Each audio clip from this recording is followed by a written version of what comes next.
Бүгін облыстық сотта тұңғыш президент күніне арналған салтанатты жиын өтті. Шараға барлық деңгейдегі судьялар, сот жүйесінің ардагерлері қатысты. Жиын барысында ел егемендік алған жылдардан бергі жетілген сот билігіндегі оң өзгерістер кеңінен айтылды. Облыстық соттың төрағасы Мұратғали Акетай құттықтау сөзінде тәуелсіз Қазақстанның сот жүйесінің қалыптасып дамуында елбасының алар орны ерекше деді. Елбасының сарабдал саясаты нәтижесінде ұлт жоспарының 100 нақты қадамы елде табысты жүзеге асуда.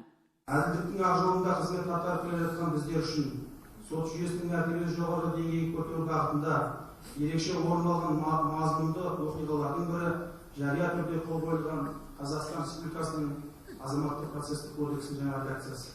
Басты өзгерістердің бірі үш буынды сот жүйесіне, яғни бірінші апелляциялық, кассациялық сот сатысы көшу.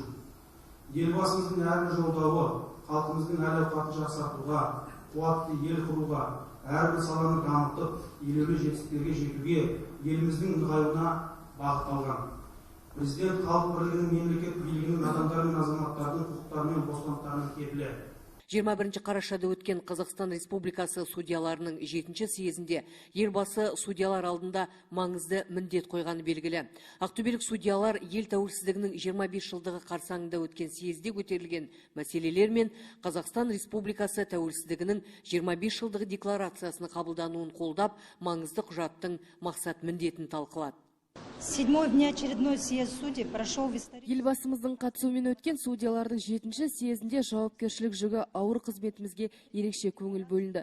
Елбасының қатысуы оның сот жүйесіне деген қамқорлығының тағы бір айғағы деп есептейміз. Ата-бабаларымыз аңсаған тәуелсіздікке қол жеткізіп, бүгін біз құқықтық, зайырлы, демократиялық бағытта дамыған мемлекет ретінде қалыптастық.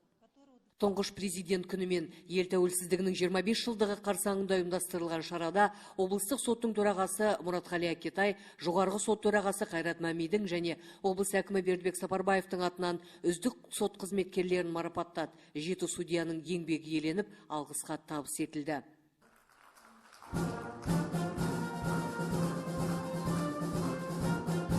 Жиын соңында сот жүйесінің ардагерлері көрсетілген құрмет үшін алғыс білдіріп, соңы концерттік бағдарламаға ұласты.